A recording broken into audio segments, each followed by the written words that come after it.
Hi, my name is Beth Bowman, and I'm the Director of Community Impact at the Cape and Islands United Way, and this is the reviewer training for 2020. The overarching goals for grant making for the Cape and Islands United Way are as follows. To focus on impact and results, so we're interested in both what the program model is and what the program anticipates delivering, but also what's the impact on both the participant in the program and the overall community need that we've identified. We want to make sure we have visibility opportunities, so being seen not only as a funder but also as a partner and a community resource. We use a competitive process so that we can increase accountability. Through our grants process, we have accountability measures that include quarterly reporting processes, site visits, and hopefully direct communication around any issues that arise during the program implementation. We also want to have quality relationships with our partners. So again, that's done through site visits, through different events, and other opportunities to build those relationships. We've made a number of changes in the grant process over the last year. So the applications that you'll be looking at today represent the new funding processes. So we have 2-year funding. So the grant applications that you'll review, the contract starts in July of 2020 and ends in June of 2022. Organizations will only have one application across any of the focus areas for funding.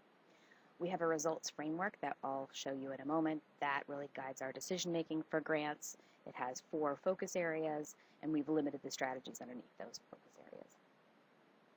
Applications are based on what we now understand as the community needs. We've done a lot of work on understanding the data for our region, and that has led to the development of desired community outcomes.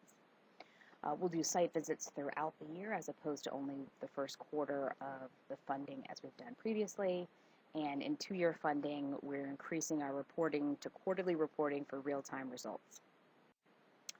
Eligibility for applicants has not changed, so you'll see that everybody is a 501c3. We do allow capital projects, but only if they're the primary focus of the mission of the organization.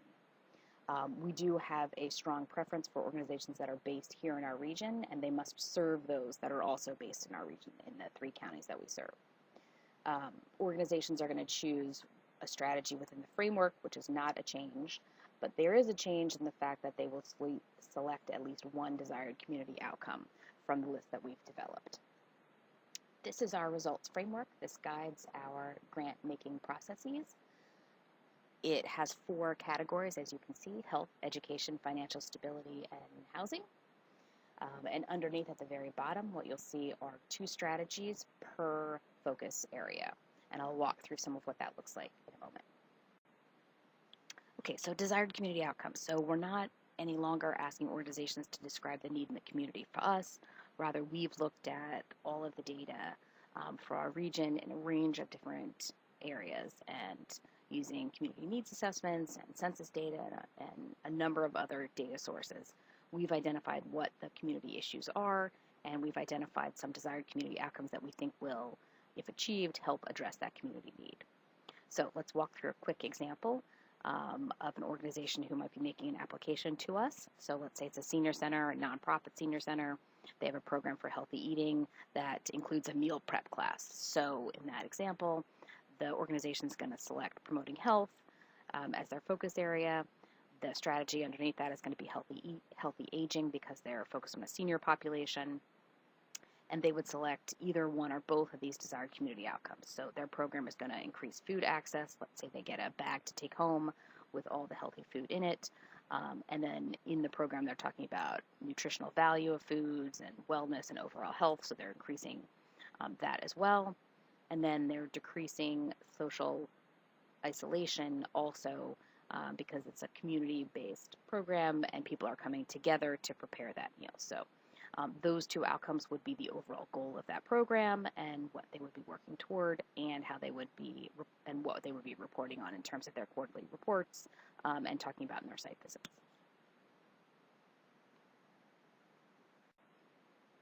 On our website, underneath the Grants tab, you'll see that we have a document that explains all of the desired community outcomes, their associated strategies, and their focus areas.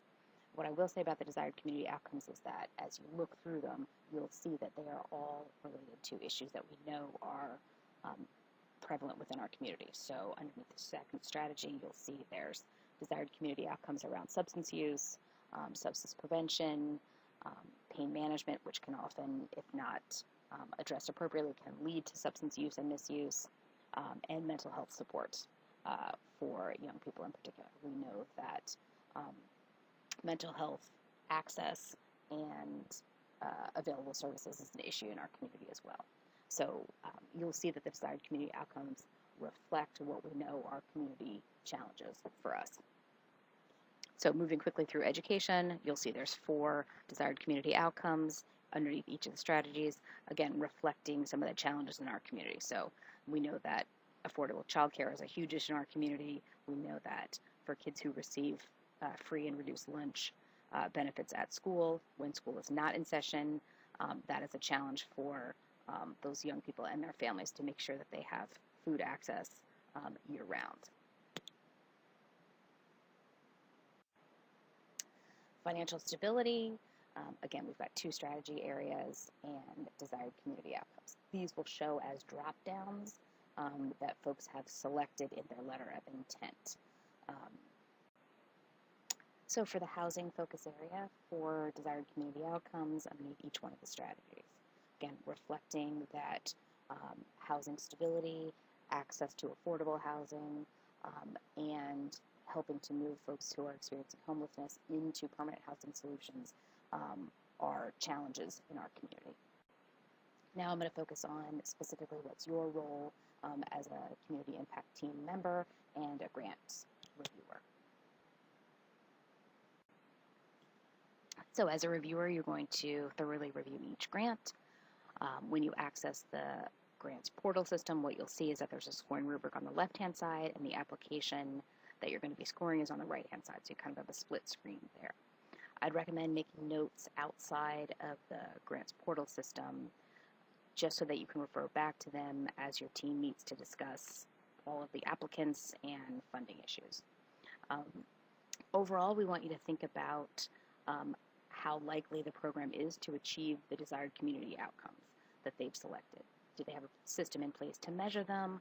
What seems reasonable to expect the program to accomplish within that limited period of time, within that 2-year period of time? So when you go to start reviewing grants, you'll access the grants portal at the link. I've created user accounts for everyone. It'd be the email that we have on file for you at United Way, and if I've created a password for you, I've sent that to you, and I would suggest you change it to something that makes sense to you once you access the system. You will have access only to the grants that you should be reviewing. If you're a new reviewer, if you have been reviewing with us in the past, you'll see any of your prior grants that you have already reviewed. In particular, make sure that when you access the grants portal, you're selecting Community Impact Grant 2020-2022 from the list, if you have a list. If you're new to us, that may be the only thing that you have access to. Once you're in the grants portal and you've selected that you're going to review Community Impact Grants 2020-2022, you'll see this page, and this is just a test both reviewer and a test applicant. So typically you'll have, under the assigned applicants page, you'll have multiple, anywhere from 8 to 12 applications, depending on what team you're on. You'll select the applicant's name, which in this case is Betty Ralph. You'll select her. That's a hyperlink to her actual application. Once you've clicked on the applicant's name, you'll see the application itself. So you'll see on the right side of the screen is the application that you can scroll up and down on, and on the left side, where it starts with program narrative, that is your scoring rubric. So you'll notice a couple of things on this form. In the upper right-hand corner, there in blue, there's an autosave function. So every 10 minutes, the system is automatically saving any work that you've done. It does bump you back to the beginning of the application, so just be aware of that. Within the scoring rubric, you'll see there are questions that are scored and questions that are not scored. You'll also see anything that's in light blue is a hyperlink, so you'll see that there's a hyperlink to the full grant scoring rubric as a PDF if you want to use that as a reference. So continuing on in your scoring, I know this is a little hard to see, but in the second arrow, so the first one shows the autosave function again. In the second arrow, what you're showing is the different ways that you can view the application and review your scorecard. So you can review them as PDFs, you can print them out from there if you'd like to. Those are kind of the functions that you'll be able to do. You're also able to save your work, so the gray buttons, if you will, save and exit, exit without save, and reset form. So you can always save and return your work. You can save and exit the current application that you're on and move on to the next one. And you can always reset, which clears all your answers if you've kind of made a mistake or you want to review that again. Continuing down, you'll see in the scoring rubric on the left-hand side of the screen, there are 4 options, typically, for any of the questions. So you've got exceeds criteria, meets criteria, needs work or improvement, and does not meet criteria. So in particular, you'll see there's a definition for really what we're looking for. So for example, in question 8, recruiting participants, we want a clear plan for recruitment and making sure that it's reasonable to expect participation, given what that recruitment plan is and what the program model is. We're also looking for, are there partners present, if that makes sense, given what the program is. So if you're reading an answer that meets both of those two, gives you both of those 2 pieces of information, then you may select meets criteria or exceeds criteria. Exceeds criteria should really be if someone has just done an amazing job explaining with a lot of clarity and enough detail so that you really understand both that the plan for recruitment is high quality and the way it's described and articulated is high quality. So let's say there's an applicant that hasn't fully answered both of those components of the question, then you would indicate needs work or improvement so that they could, because they haven't answered both part of it. If they totally missed the mark with their answer to the question, you're going to say did not meet criteria.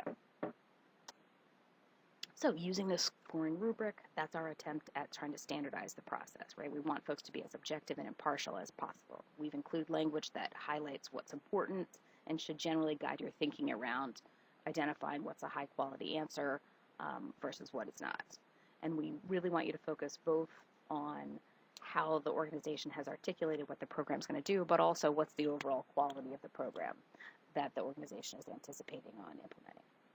So again, this is a test application. So in a real application, you would see on the right-hand side, associated with each question, you would see a narrative put in by the applicant. On the scoring rubric, we've added, as I mentioned in the email, we've added some overall questions. So at the end of each section, you're going to be asked to rate that overall section on the 0 to 3 rating scale. There are specific guidance for the 0 to 3 ratings for each overall section question. And as you'll see again in the hyperlink, there's a scoring rubric, overall question, program narrative guidance. That's the specific guidance for scoring for that overall section question. Okay, so let's say that you're nearly complete with your review of the applicant you're looking at. And again, in your system, when you look at it, the attachment section will be completed with actual attachment in it, but because this is a test application, it doesn't have any of the required attachments. So as you're finishing, you'll notice that there are 2 questions that are essay boxes. The first one, indicated by the orange arrow, is really an opportunity for you to put in any questions that you have related to the application.